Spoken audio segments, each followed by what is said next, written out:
Okay. Film the whole thing. Yeah, I will.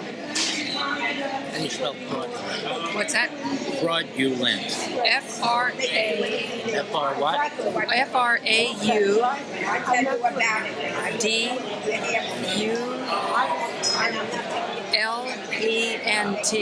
Fraudulent. You take care, Carol. I'll help you. I really have to go. I have to get started. Lots of things I'll have to do. I want to tune into this because they have, some of them uploads. I want to hear what they have to say. Judicial. J-U-D-I-C-I-A-L.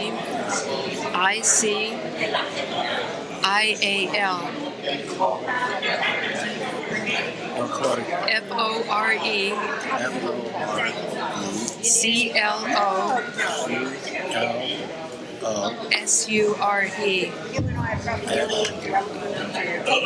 Can you hear me? Excellent. I hope you're enjoying a good beginning of spring day. I hope you're enjoying your lunch. This afternoon, we have a special guest who's here visiting with us, although he is such a good friend to Hudson Guild, and I'm sure that you all know him. He's like a regular here. So I'm going to jump right in. I want to introduce to you the man who is now the Comptroller of the whole city of New York. So he'll tell you a little bit about what that is. And our former Manhattan Borough President and great friend, Scott Stringer. Thank you so much. Thank you, Ken. And I'm so glad to be back at Hudson Guild with all of you now. I violated my own rules because you never speak during lunch. So I'm going to do my best. This is a new challenge.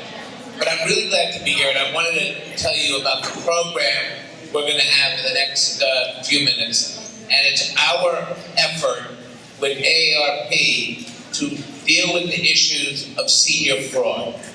Not every crime against seniors is physical. A lot of these crimes are financial, taking advantage of our seniors.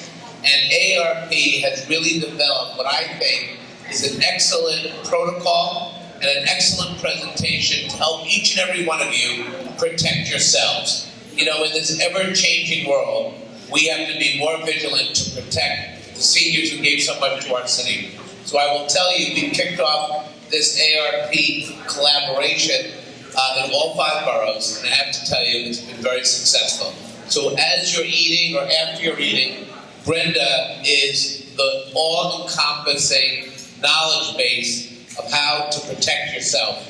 And she's done a great job in the other town hall meetings we've had, and I'm so glad that Ken was able to help us set this up. Hudson Guild provides so many services to so many people, Chelsea and Hell's Kitchen. It's great to be able to give something back. Now, I want you to know I've had some experience with AARP. You know who they are? So when I turned 50, everything was fine. And then I got my AARP card in the mail. And then I got married. And then I had a baby who's now 2. And I have my little Miles who's 10 months old. So I want you to know once AARP sent me that card, I started getting moving. And I tell you that because so much of what AARP does is really prepare us for the best years.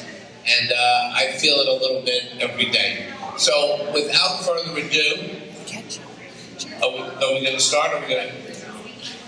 He's going to leave. Questions. Yes, we have questions. Okay. Questions. They ask questions. So what are we doing here? Okay.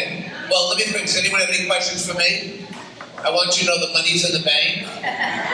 Pensions are doing fine, okay? I have a problem with foreclosure fraud, non-judicial foreclosure fraud. When you go into housing court on this stuff, the housing courts don't follow the law, and they go along with the bank fraud and the landlord fraud, and they do nothing for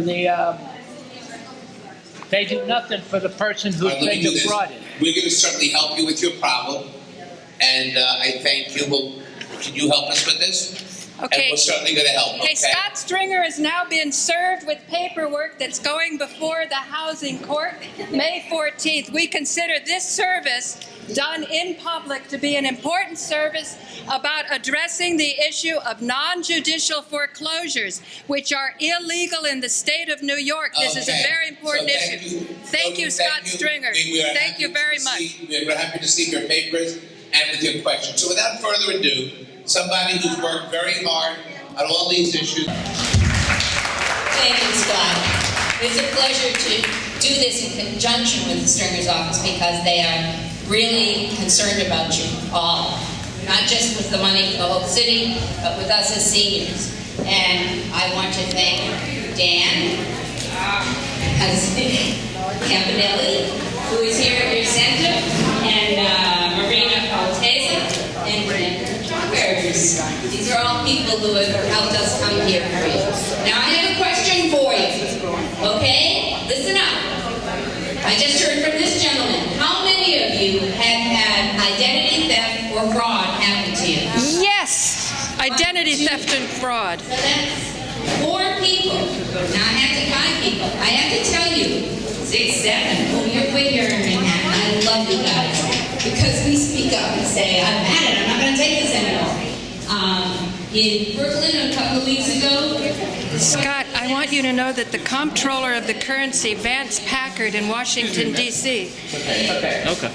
No, he knows. He's on the board of Manhattan Neighborhood Network at one time. So you're not the only Comptroller. Vance Packard in Washington, D.C. has also been informed of this fraud. We are the victims of fraud. You've been informed.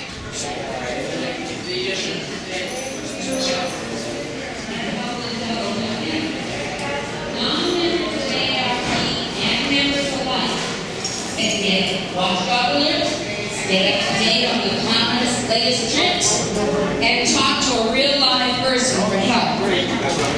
Anyone interested in this can get this completely free of charge. Okay? So let me talk to you about some of the things that we're going to cover in the next few minutes. There are fraud, trends, and behavior. The con artist playbook. Going outside. Prevention and resources. Okay, so in 2012, ARP did some research, which comes out the next year, as you all know. So I'm hoping they'll keep me up to date with how we're doing. I hope we're doing better. 12.6 million people were victims of identity theft. Well, someone is phishing. Someone contacts you either on the phone or on the web, which we'll talk a bit about, or comes up to you in person at your door and manages to get your social security number or some other information, your date of birth, that will allow them to use your identity for things, which we all want to make money no matter how old we get. So there's investment fraud. Fraud such as, you've heard, I'm sure, gold coins. Let's buy some gold coins. You buy this, they sell it to you at hyper rates, much higher than they are worth to begin with. And then they tell you in a year or 2 it's going to be worth twice as much. Not true. You've heard of free lunch seminars. This isn't one of them. This is not a free lunch seminar, although the information I'm giving you is free. But at free lunch seminars, they may want you to come and hear about real estate in Florida or something like that. And then they get you emotionally involved with everybody who's around you, and they get you to spend your money and buy that kind of real estate. Online and offline scams. Okay? Just last week, I had a tech support scam. Someone called me and said, I hear you're having trouble with your computer. Are you having trouble with your computer? And I said, no, thank you very much, goodbye. That's the way I handle it, although I am starting to change the way I handle things like that. Charities. Charities will send you a nickel in the mail, and they will say, please give. Now, you have, sometimes they're very reasonable, and you can get them, and they will, or otherwise, you should take the nickel and throw the thing up. Make sure, like veterans, often people give to veterans, and there are 5 or 6 different organizations who will try to say they're like your veterans or they're the ones that you're giving to. Throw it away. And make sure that you shred it when you throw it away, because you don't want to get involved in giving money that is not going to something that is real. And then, of course, you've heard about travel stamps and things like that. Okay, so who are these people? One of the things that AARP did was that they went to people who were in jail for scams. And they asked them questions about how they would go about getting people to do these scams. Now, one of the things that they do is basically get you under what they call the ether. Now, you know what happens when you have ether for surgery or anything like that. It makes you not care about anything. It puts you in a different realm. You're just in the ether. That's what they're trying to do. It's a heightened emotional state. You're not thinking clearly. Now, one of the things, and they try to get you out of thinking with logic, really, really good. One of the things that this is people are lonely. As I'm sure you have friends or family, and somebody gets them on the phone, and they start talking, and that immediately, the longer the scam artist can keep you on the phone, the quicker they're going to get you into the ether. They come with phantom riches. If it sounds too good to be true, it probably is too good to be true. If they say there's a lottery in Jamaica, and all you have to do is pay the taxes, and they're going to send you the money, and you've never been to Jamaica, don't do it. And don't let anybody you care about and love do it. There's profiling. This is one of the important things for me, and what I started doing a little bit more, because I get calls almost every day at the beginning of the week around 11 o'clock, and I have a friend who gets it at 7 o'clock, and I'm in the ether already because I'm barely awake, and they've got me talking. What I do is they ask you questions about yourself. That's the profiling. They try to find out if, for instance, you were the person that handles the Con Edison bill. I now say, go, thank you very much, goodbye. But instead of just answering questions, do not answer any questions, do not give out any information. By no means give them your social security number, any bank number, nothing. Do not. Make sure anybody that you're helping does not give out that information. Instead of answering questions, ask questions. Ask them, who are you? What's your name? Give me a number so I can call you back. You may have some good information for me. I'm pretty sure that just those 2 questions alone, you're going to hear click. Okay? Don't answer questions, ask questions. They'll try to tell you, oh, it's like scarcity, like there's only 4 coins left. There were 10,000 minted decades ago, and now there's only 4 coins left. Sounds too good to be true, it's too good to be true. They try to, now I love Fonzie, okay, he's my generation, and he's selling insurance now, and it may be okay, but don't trust the credibility just because you think either they went to Yale, they'll tell you, and they're president of this, and they're chief of that. Don't trust that they are somebody special who knows what they're selling. Do research and find out for yourself and get information and use your own logic and knowledge. And the last thing, which really I've only heard about since I've been doing this, is fear and intimidation. They do start abusing you verbally on the phone, and that's part of their tactics, to verbally abuse you so that you feel like, what am I going to do? Now, we're all pretty strong here, but there are a lot of people who are fragile, and when they hear, and especially if they're lonely and they want to talk to this person, they're easily convinced. Don't let them control the conversation, or even at the door, which I'll tell you another little story. You take control. One of our helpers in the Bronx, from Scott Stringer's office, who's on the group that you will call if you have problems, told me after the presentation that she had a man come up to her after she had just taken her mail out of her box, come up behind her and looking official, and saying to her, "Do you handle the Con Edison saw her take out of her box. And she said, no, my brother does. That's already too much information. He kept going, She finally got rid of him. But she said, how do I get rid of him? And my answer to that, it's not AARP's yet, of course, but I think Scott Stringer's office agrees with me, is you tell them to get the heck out of there. And if they don't, you say, I'm calling the police. Because you're not only then protecting yourself, you're protecting everybody else in the building who that person is going to go after and try to find maybe the 1 in 100 who they get and they make their money. We don't want to do that. We want to keep the money for ourselves. So that's some of the stuff that happens with that. Okay, what can we do to prevent these things from happening?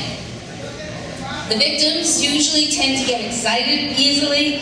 They don't consider why it's a scam. They don't ask questions, and they don't read information. So this is what they're trying to do, is to just get you. So never make a buying decision in a heightened emotional state. Ask more questions than you answer. And read about the product before buying. Don't let the salesperson control you. And this is one I like because I'm still developing mine. Develop a refusal script. So when they call you when you're just waking up, you're ready to say, who are you? You can sound like it and they think they've got you. But you have your script ready to say, oh, you're not going to give it to me? Okay, thank you very much for calling. Goodbye.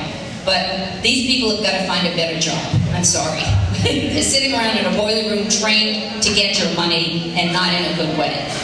So what can you do? You can protect your social security number and your personal information. Don't carry your social security card around with you. Take it only when you need it for something. You actually need it with you. And I finally did this one. I put it away in my apartment. You don't need it that often. You need your number, but very, very rarely do you need to have your card with you. And then, of course, remember where you put it. Monitor your bills and financial accounts. Unfortunately, today, too many family members and friends and caretakers are doing fraud on the people that they love and care for. I'm sure you've heard it. They go to the bank for their person, and it's supposed to be $300 that comes back, and $200 comes back. That's fraud. That's not supposed to happen, and you have to do something about it. And then you should watch over your credit card reports. I don't know if you all know this, but we're entitled to 3 credit card reports from Experian, TransUnion, and Equifax. Those are the 3 major companies. And you can, there's a annualcreditreport.com you can go to, which I just did the other day on Friday, but I did it at midnight. So I didn't follow through to get the report, but it only took a few minutes to get to that point to see how easy it is to do it. And they just ask very much protected questions, so when you go for that report, you're not giving it to anybody except who should get it. And then they send you a report, you have a chance to check it over. Because before you buy a car maybe, or a house, or someone you love or care about does this, you have a chance to find out before they reject you what's on there that has to be cleared up. So this is a good thing to do annually, just because that kind of a thing happens. Let me see. Okay, online. I don't know how many people have a computer here. Do a lot of you have computers? One person? Ah, come on. Oh, sure. I know. I don't care what anybody says. We're all in the modern age. I'm still learning how to use certain things, but it's we don't use a typewriter that's all manual now. We're on the web doing everything. Change your PINs and passwords frequently, because with all the scams that come along, they suggest that you change it often. Again, I'm guilty of not doing this as often as I should, but it is a very good idea to help protect yourself. And choose a different PIN for each account. Don't use the same number so you'll remember it. I have a little book where I write things down so that I know which one goes with which one. There was something that happened to me last week. I got an email, and to me, it has ended in a way that it was worth, because it starts with us. I got an email saying, "Good day. Thank you for depositing $62.59 to your account on our service. Attached is your claim check. Make sure to keep it for your records. Warm regards, the payment team. And then there's a little star, and it says to unsubscribe this email, please reply this email with UN in the subject. Okay? And it was from sunblinkhealth.com. Well, it wasn't to me. It was to somebody named D. Rayleigh at wi.rr.com. Now, I think WI means World Internet, and I think that is a way they get to anybody they want. If you reply or hit anything with the asterisk, you're going to have a virus. So I called Sunlink, and I think they're in Georgia, I can't remember where they were, and I left a message, and I didn't hear for 4 or 5 days. And then the lady who called was executive assistant to the president of the company and said, please, would you send me a copy of the email? And they were going to have their technology department check into it. So I did, and I found it wouldn't go through with just that because it was a malware virus. But then when I got back the mail demon thing that tells you this is bad, I sent that to the executive assistant, and that went through to her so that they could follow up all the little stuff and find out what happens. I liked it because it's a company that cares. They happen to be a health system, so it's seniors and people who are at risk for one reason or another, and they care enough to say this isn't going to happen. We don't want that to happen to people. That's just me. I don't know if you have time to do those things, but when you talk on the phone to people, it starts with you. If they think they can get away with it, they're going to keep on getting away with it. We don't want that to happen. We don't want things to get away. So I think that's pretty much, I'm getting better at this. It was much longer in the Bronx, and somebody told me they were bored. So I think I've covered the information. Oh, let me just do a couple more things. There's a sign-up for Do Not Call registry, which is good for the legitimate people who bug you about giving to charities or giving to things.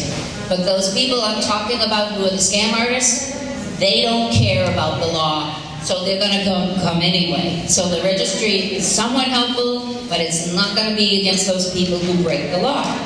So verify the charities that get in touch with you. There's a group called CharityWatch.org, CharityNavigator.org. Double check references of anybody who gets in touch with you. And then you can join this. Did you bring the papers? Oh, bring them because I want to come up here. Shelley, this is Shelley Salim, who's on the legislative control with me and a wonderful partner. We've done Medicare fraud things, and you've heard her say, and I love her. And when you look at here is a new member of the legislative control, and she's watching, she's going to be able to help people with this too. So while he's getting out these papers, I need the one with the Watchdog Network thing. Yeah, okay, I'll tell you about it. Okay, so if you or someone you know has been a victim of fraud, you can contact the Fraud Watch Network at 877-908-3360. And also you can call Scott Stringer's office.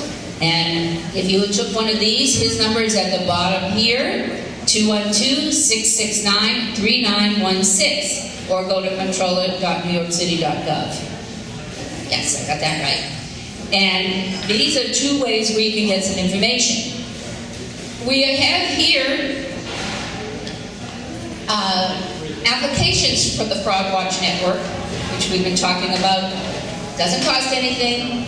It will send you alerts, send you things of scams. It's just a way of helping you be a part of it. You can also write in stories of some things that have happened to you. This doesn't, you won't get a lot of stuff from AARP. Believe me, I'm working on talking to AARP about stop sending me so much mail. And the emails, I don't care, I can delete them quickly. But if all these alerts will be only about the Fraud Watch Network, anything that comes in it. So if you want to take this and sign up for the network, please do. There's a few other things that are information here. So, Shelley, do you have anything to add? You didn't hear the beginning? I knew it. Are there any questions that are kind of general that I might be able to help you with? I'm not promising, but I'll do my best. And I did, and it was a legitimate call. What did she tell you? That not everybody is Okay, trying now to did be on everybody my hear show. that? Did everybody hear that? This person, all right, then I'll repeat it so you can hear it, okay? It was a very, very good thing. He feels like he doesn't answer any questions. He's like I am. You don't answer any questions. And he said, I'm not going to answer any questions. I don't know you. And they said, call the number on the back of your credit card. And he did, and it was a legitimate fraud. But that's the way he found it. But he did not give that person any information because sometimes that happens. I know the bank sometimes, they follow so that if you sometimes have some kind of activity. I mean, I traveled a lot when I was younger, and I would be out in Chicago or I'd be in California and have some expenses. And I think as we've gotten more and more into these fraud things, I'm glad that they check it out. And I say, no, that's fine. It's okay to do that. But you have to be very, very careful. There was one lady before you in the back, okay? What is AARP? Oh, how nice. I didn't tell you this story because I was shortening the presentation. Okay, AARP originally stood for the Association for the Advancement of Retired People. Well, retirement doesn't much happen anymore. I'm going to be 70 in November, and I'm not retiring. And it was started by Dr. Ethel Percy Andrus, who was a teacher. She was a principal in California. And she had to retire early because her mother was ill, and so she was a caretaker. And she decided to get together with some of her colleagues, and she went and knocked on the door of one of her colleagues to meet her, and someone came to the door and said, no, I'm not that lady, but I think the person you're asking for is around the back. And when she went around to the back, she found her colleague living in a chicken coop. And that was all she could afford because she had spent all her money on a health insurance. So this really was upsetting to Dr. Andrus, and what she did was started a she went around to a lot of insurance companies saying, I want to get some kind of a group rate on insurance for my colleagues, teachers. And everybody said, no, thank you, no. And finally someone said yes. And so these retired teachers had this policy. And that was in the 30s, and in 1958, retired teachers became part of AARP. And of course, so that's how it began. But since then, we are also 50 plus. It used to be 65 plus, which was sort of the federal retirement age kind of a thing. It's now 50 plus. And as you can see, even with this presentation today, it's not just for AARP members, it's for anybody who wants to join the fraud network. We are helping everybody as much as we can, and there are many, many activities. So it's not just the discounts that you get at AARP. I like to say it's a lot of information if you get the magazines and if you get everything else. That's what I think AARP is. Okay. Is there anybody here that does not want to be on public access television? I won't put the camera if you're asking the question, but community television is very important for fraud. What we want to do, word of mouth is the best advertising, and word of mouth is the most powerful way to tell people when something wrong is happening. And I'm talking. No. Why am I not allowed to talk? I want to ask AARP, are you working with the cybercrime unit on fraud? Because the 13th precinct is very concerned about internet fraud. My apartment was put on the internet as a foreclosed property, and it's not. I'm living in there. What's your name, please? My name is paulagloria. My show comes out every day at 12 noon farther down the rabbit hole on Channel 34. Comcast is buying out Time Warner, and we're standing up for fraud. Paula, thrilled. I'm thrilled at your passion, and I'm thrilled you're doing something. This is something that everybody wants to do. I'm not thrilled about being in a place for this. Okay? I don't know if there was a question there. No, she did ask if we're working anything from you. No, we are not working with anybody except in conjunction with Scott Stringer's office because he is working to do things. We give a lot of information, and that's what I was just about to say. AARP gives you good information and resources to go to. Anybody else? Any more questions? Okay. Yes.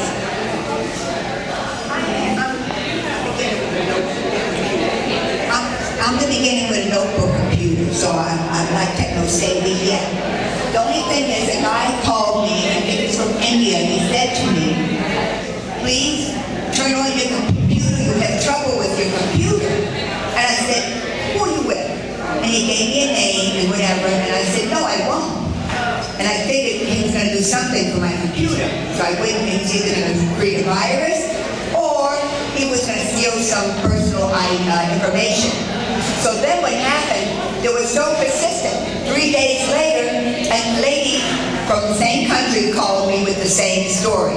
Miss, and I really got annoyed with her, and I wasn't very nice with her. And I told her, find another food. I'm not your food. That's the way. That is the way. I have had the same problem this lady has, and what I did, because we all have that reaction with, unfortunately, from Pakistan, from Turkey, from India, that we hear the voice, and they were the voices that our computer people were telling us to call for help. Woo, time to change. Do what I said. Don't answer questions. It was good she got a name. I hope she wrote it down and a telephone number. I have had several people do it. And then I say, look, I know you're in a boiler room there. Get a better job. And they click. They click on me the minute we call them on it. That's all we can keep doing. Don't. But it starts with us. If you can get names, if you can do like what I did with Sunlink, do it. Do it with us, because we start it, and then the other people help us to get to the end, hopefully bring that $21 billion down so that it's not that much. Now, is Ingrid here? Oh, okay. Ayana, would you like to say anything? Ayana is from Scott Stringer's office, and if you're calling to ask for help, she's on the team that will help guide you to where you get things done. Sometimes they'll be talking to the Attorney General's office. These are just resources to try and do something, and it is worthwhile because it starts with us. Hold on a minute. Ayana. Good afternoon. Again, if you have any problems, you can give any problems if you think you have a problem. You can call our office. The number is 212-669-3916. And we will make sure that you touch bases with all the appropriate parties to get your problem resolved. Thank you very much. Now don't forget, if you want to sign up for the Fraud Watch Network, we have it here, and you can, let's see, it says that you can leave it now if you want with me. It doesn't tell us to send it in. But you can send it to AARP, which is really, where is the address here? Help me.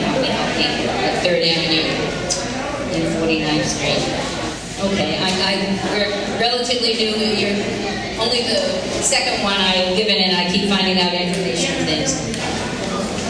Absolutely. Any of this, yeah. Oh, or if you don't finish it while I'm still here, you can bring it here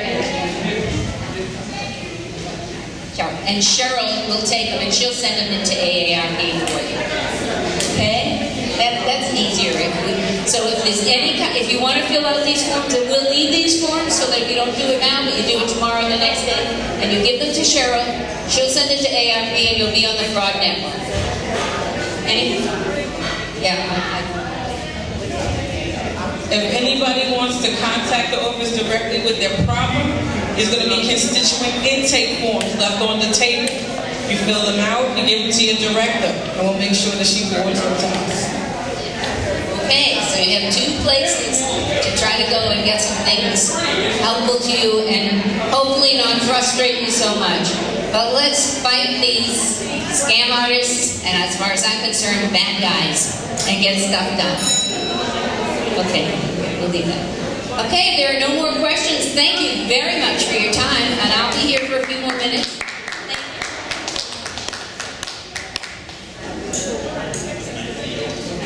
Thank you to our AARP representatives, and we thank the Comptroller for arranging for this presentation.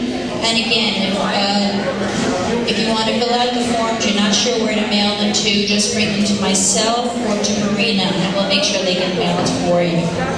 Thank you so much for being an attentive audience.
Are you with the Comptroller? Huh? Are you with the Comptroller? No. No. He's interested in housing, and he would pick up these streets or something. No, it won't give them I need somebody who can get someone who can statistics. They won't give them. Okay. It's an interesting thing, which I would suggest you call Chris Wadello at AARP. What did you think? See if I have his. I didn't hear exactly what she was saying because I came late. I know, because there was so much noise in the back it couldn't be heard, and she was talking about very important things. Yeah, you know, I missed everything and I don't know what's going on. I know. It's not a topic to be thought about over lunch. It's a topic you have to have it quiet. You have to be able to think carefully. What is the main thing that she was talking about? The main thing is that people's identities are being stolen and great amounts of money are being made, and the rest of everybody else is in the soup kitchens. Oh. It's a big problem. It's a huge problem. And if each one of us, especially seniors, because we have built up a lot of equity in our life. What AARP has to do with it? Well, the Association for the advancement of retired people is what I understand it to be, is supposed to help retired people, but you have to find out where the equity is going. What are you, I know you're doing something, and I'm interested in what you're doing. I'm trying to alert people to the magnitude of the fraud that's going on. That's particularly depriving the seniors of the equity that they've built up all their life. This is not a topic for a consideration over lunch and when it's noisy. It's a deep topic. And the older you are and the more experienced you are, the better memory you have of a more prosperous time. So the question is, where has all the prosperity gone? A lot of people have pensions, and the pensions aren't buying what they thought it would buy. They've had to have a very reduced standard of living, and at the basis of this is identity theft, because each one of us has a great stake in the American economy, but it's all being hemorrhaged out of the country. So that's my interest. It's a big interest. Yeah, I'm not sure that they're up to taking on anything that large. But well, they're certainly avoiding it because they're not very proactive. Believe me, they don't stand up for anything. If you want something, they're. I sense you have an issue. What did they not stand up for you? You know, I've been a social worker for the last... Can I put you on camera? Sure. Oh, wonderful. So you've been a social worker? Since I was 30, I'm 76 now, so... Oh, wow. I've been knocking around a while, and I found that AARP will not take on issues that might have two sides that would be unpopular.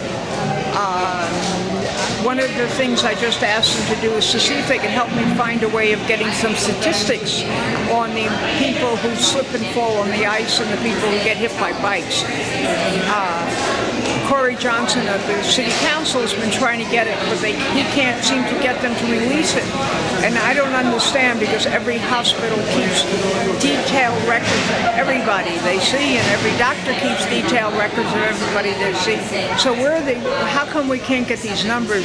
We don't need their names, but how come... Right, with computer technology. Well, how come we can't say 300 people ended up with broken bones in the hospital last year because of slip and falls on the ice? It cost the city $5 million to treat them. 1,000 people were hit by bikes. It costs the city $1 million to treat them. How can we say we don't have money to prevent this problem? You know, so absolutely. I'm sort of saying there's plenty of money. We're wasting money. We only deal with prices. We only deal with things when the bridge falls down, when the gas pipe blows up, when we don't say, what can we do to keep everybody safer and save ourselves lots and lots of money? Well, now, if you've been a social worker since you were 30 years old, you undoubtedly filled with a lot of experience, and you don't seem retired. Well, when I was in my 30s, and you go to places like Scott Springer's aunt is Bella Rapsy. I once called her about a problem, and Social Security called me back in an hour and apologized for the problem and fixed it immediately. That's what used to happen back 30 to 40 years ago. When you complain to a government official, they respond. I send out, I can show you the computer that Hudson Guild has been helping me. The graduate students send out emails. Can we come here to hear you better, because there's so much noise and you're saying something so important. So you're saying in the past, government people used to be more satisfactory in helping. Back in the 60s and 70s, they were there. They were there for you.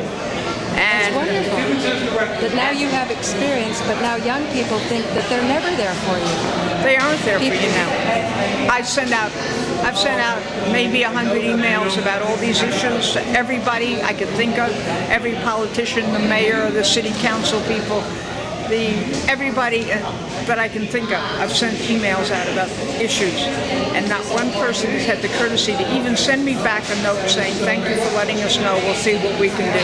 Do you think it's because you're older now and there's less regard for the elderly?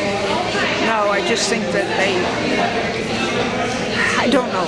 I was asking what you think. I know what I think. What I think is that there's so much fraud that people won't even give their cards. I was a little shocked and a little shaken because I wanted to compliment Brenda for her speech. I wanted to get her card so I could work with her more quietly on these issues. She wouldn't even give me her card. Now in the past, not getting a card itself is a symptom of fraud. You see what I'm saying? Yeah. Well, I feel that the system, we've developed a system that is not able to deal with the poor and the middle class anymore and their issues. And that's really, and I am an optimist, and I always believe that if I put my foot down and sent out a letter or went to a meeting and complained, that no more. Where do you go now? What's the most rewarding and satisfying place for you to be with like-minded souls? And I'll go too. I don't know. I really don't know. I'm kind of burnt out a little bit this year. Of course. I've actually written to a legal group called Urban Justice, and I've asked them if they could, under the Freedom of Information, if they could get information about the cost of medical care. And I also wrote Medicare and Medicaid and asked them if they could come up with some numbers, because this is outrageous. Right. We should stay safe. I mean, they talk about safety in the home and don't trip over your rug. Right. I'm afraid to go out. I was afraid to go out this winter. Right. A lot of other people. And that kind of fake salt, it's not salt, it's a chemical that they put to melt the snow. That's starting to, it's so strong it crumbles away the sidewalk, and it makes it even more dangerous. So you slip on the... I feel like we've developed a society where people are just not that they don't want to, but they're not able to. They're not able to fight the heavy layer up above them. I mean, they just discovered recently that Con Edison has like 800 gas leaks to be fixed, and they're going to get to them. Did you know that Con Edison is not even owned by New Yorkers? It's private. It's been sold. It's been sold. I'm sure. But you can still address it with rights, because there's still international law. So this Constitution-free zone is a little bit of a nonsense thing. You know how to argue due process.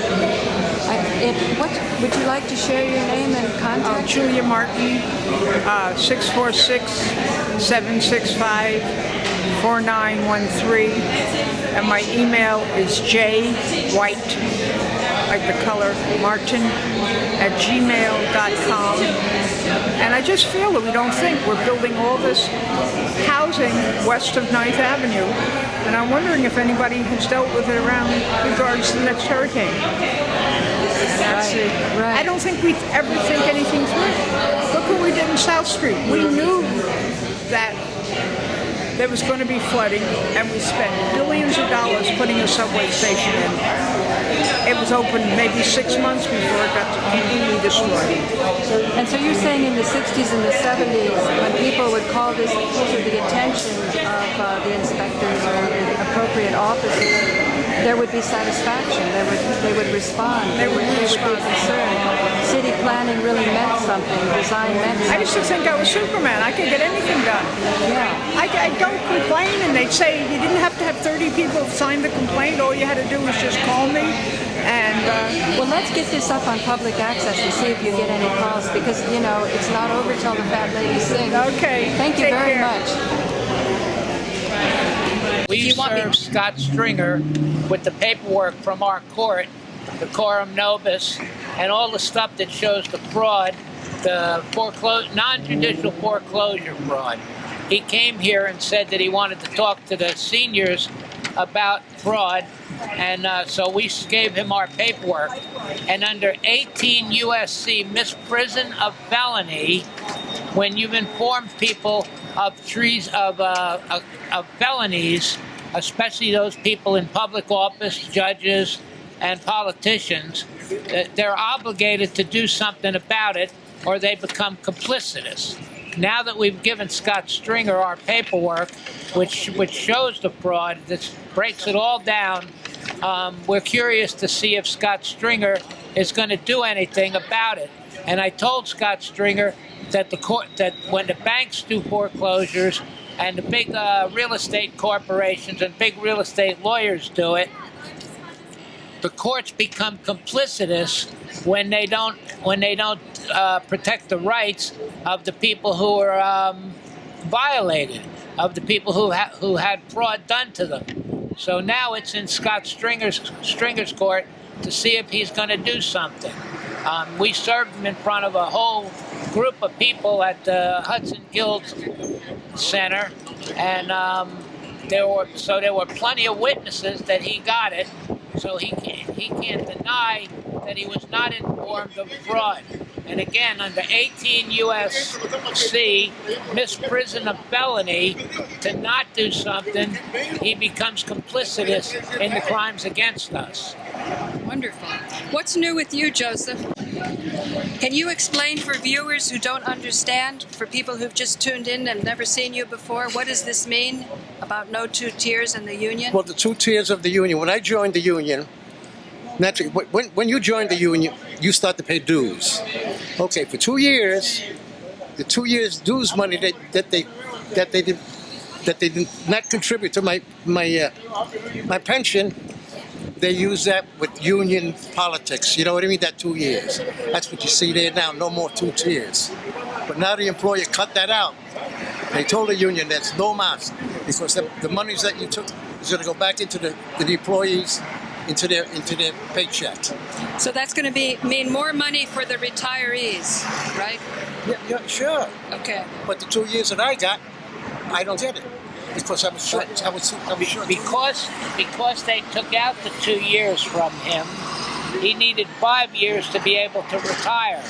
But because they took the 2 years out, he lost those 2 years, right. And instead of being able to retire and get his pension, right, he can't get his pension. Right. I want to make sure you got that in. Exactly. You said it right. Thank you. You said it right. That's right. Okay, when they took Joe's money, they committed crimes. They're not allowed to take pension fund money. They took it, and because of the pension fund, of them taking 2 years, he was short. Tell them about it. Go ahead. I was short because you needed 5 years to be vested. But when I applied for my pension, they only gave me 4 years. So the 2 years that they took away from me, I would have been vested. So therefore, with the 4 years, I wasn't vested. So I lost my pension. Because of what they did to... Which was criminal, by the way. Yes, which it was. So that's what they did with them. But also, Joe has been to many, many people, politicians and stuff, and different organizations to try to get help with this. But nobody helps him. And that's the same. This is not just Joe's case. We try to tell you people out there in television land, this is going on all over the place. The politicians do not pay attention. All these organizations that are supposed to help it, retired people or older people or even young people, all these public defenders or whatever, do nothing. You go to them, you give them your paperwork, you show that it's true, and they don't follow through. And if you're lucky enough to get it into the courts are all corrupt, and the courts do nothing about it. Okay.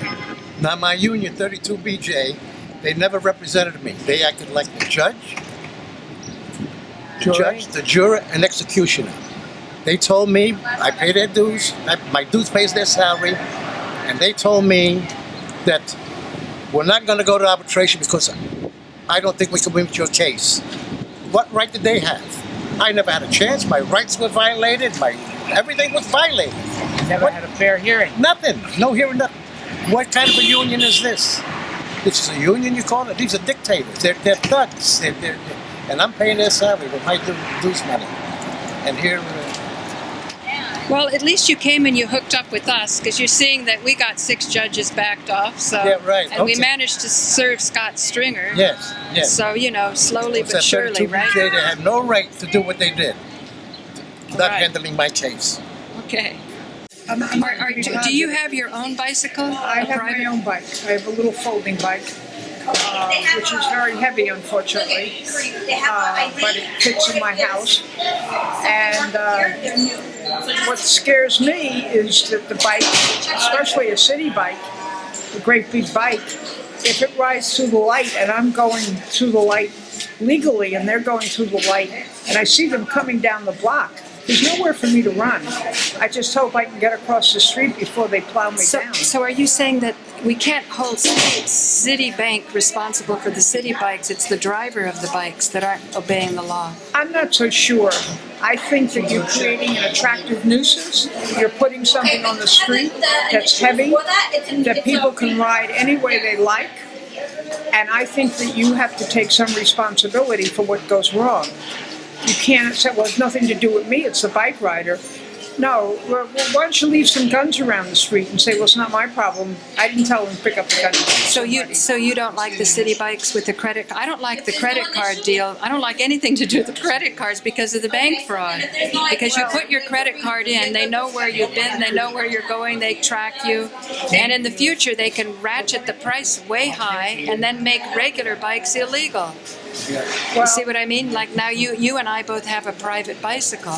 Well, I feel that the city bike people just ride anywhere they want. And I complained to a man in a restaurant. I was sitting inside watching his deliverers take off, and they were taking off on the sidewalk in the wrong direction, any way they can, running through the lights.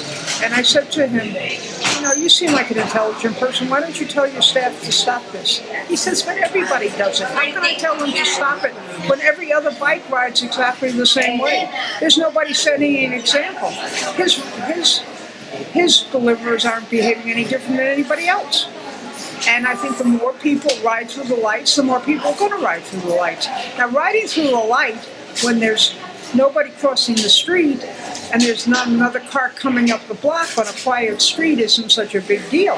Right. I see the 5 or 6 bikes going, weaving through a dozen pedestrians who are trying to cross the street. Oh, how awful. Yeah, I see what you mean. And stopping traffic, you mean, obstructing traffic. And they're not looking at the pedestrians, they're looking at the cars. So they're doubly dangerous because they're not trying to avoid the pedestrians, they're trying to figure out how they can maneuver so that they can get around the cars. And they're also putting themselves at risk because they make left turns.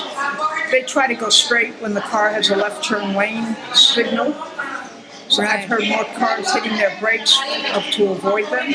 I mean, you can't have a city of 1 million people and then expect them, 8 million people and let bikers or anyone else run amok.